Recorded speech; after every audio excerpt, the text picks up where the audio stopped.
Mackenzie here. In this video, I'm going to show you how to gain clarity and confidence when you feel completely lost. How to learn what your direction is based on your true identity and begin to start stepping in that direction and have such clarity that you no longer get stuck even later in your life when you hit roadblocks that are inevitable in life. And if you really want to take control of your life and stop struggling with low self-esteem, then you'll want to subscribe for a lot of in-depth videos on the subject that I'll be posting in the coming weeks. So we all know that having clarity is really important. But what if we feel completely lost in our life already and feel like we have no identity? Where do we go from here? How do we go about fixing that? Well, here are the 5 tips that I learned from doing it myself and learned from hundreds of books I've read and mentors and therapists I had. Because once you learn this, it's a skill that you'll have for the rest of your life to really be a happier person day to day with better quality of life and peace of mind forever. Not overnight. This isn't an overnight thing, but slowly but surely. First, we have to understand the problem. For me, for a long time, I felt like I didn't truly know who I was. And that was the problem that I didn't understand. Growing up, I saw others around me embracing their likes, their interests, their opinions, having a favorite celebrity or movie. Meanwhile, I had none of those. And that is such a problem, which I'll share why. I was focused on pleasing others instead, meeting their expectations, and ended up with little sense of self. I needed to find my identity. When we don't know who we are, we can take action to do things to reach goals, but we're never going to be reaching goals that are really aligned with who we are, and therefore we're going to be going in the wrong direction in life. We feel lost because the things that we're doing are so far from what we really need. So that's the whole problem, and we have to understand it. Once we understand that, once you see for yourself how in your life were you not understanding your identity, and how in your life were you replacing your identity, reaching your true goals based on your identity with people pleasing, with just getting good grades because that's what you felt you were supposed to do. And how did that cause you to spin out and get lost in the end? Then we can move on to step 2, which is that we have to break the habit of self-doubt. Self-doubt can become a habit, looping over and over. It's going to be impossible to go through that process of finding our identity if we still have this habit of self-doubt. We don't have to be down on ourselves about it because it could be a generational habit that we inherited, that we were born having.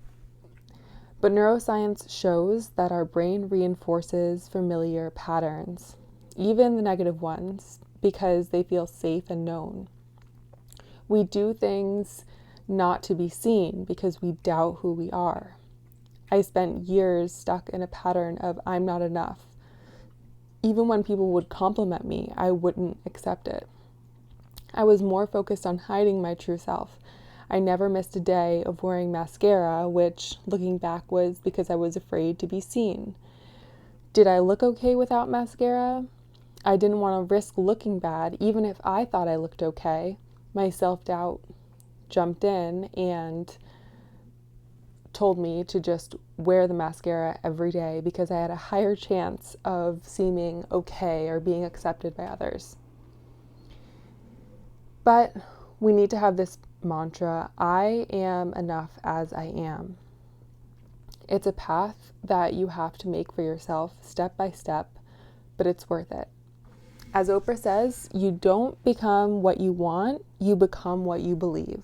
So start believing that your idea to wear a pink shirt, whatever it is, believe that it's a good idea.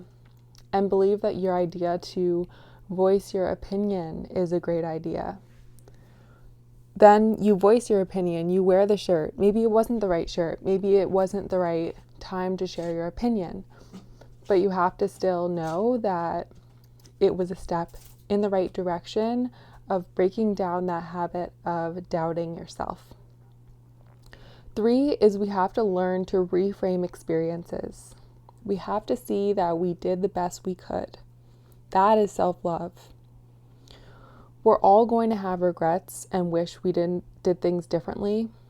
People with self-doubt emphasize these so much, though, that it makes them not want to do anything. So we feel really stuck. And it's healthy to have a little bit of regret. We're not saying to take it all away, but just to go away from this extreme, to reduce it a lot. Psychologists call this cognitive restructuring, where you shift the meaning of an experience. See your mistakes as a stepping stone rather than a failure, an event that you were brave enough to get through and that gave you new confidence to take on new challenges. Start to look for this around you. See how successful people hold themselves in high regard, even when they make mistakes. Successful in any area too. Successful as a mom, successful in business, successful as a volunteer.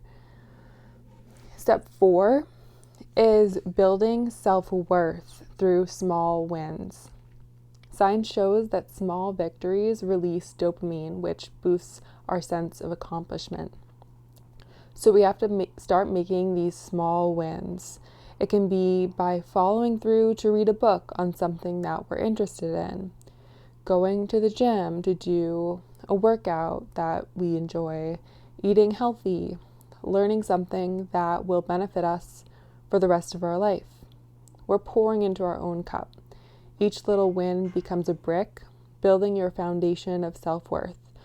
Whether it's caring for a pet, following through on small goals, or simply being present intentionally, these moments will rebuild that you're capable and worthy.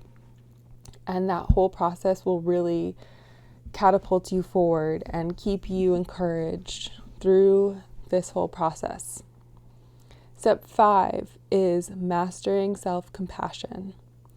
Self-compassion gives us the courage to validate ourselves and embrace your worth, even when you feel criticized or inadequate.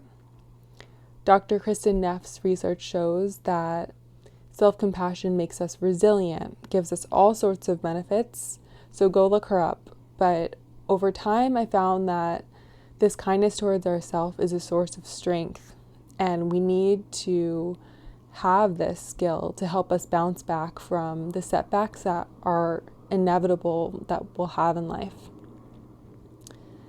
I know what it feels like to be stuck, to be in that cycle of self-doubt and uncertainty and feeling lost. If any part of this resonates with you, I want you to know that you're not alone. I'm here, I've been through it, and I'd love to help you on your journey. Feel free to reach out, comment, share your story, ask questions, or follow for more videos going into the subject more in depth. I have a bunch of other videos that go into this and similar subjects planned for the next few weeks and months. Thank you so much for watching.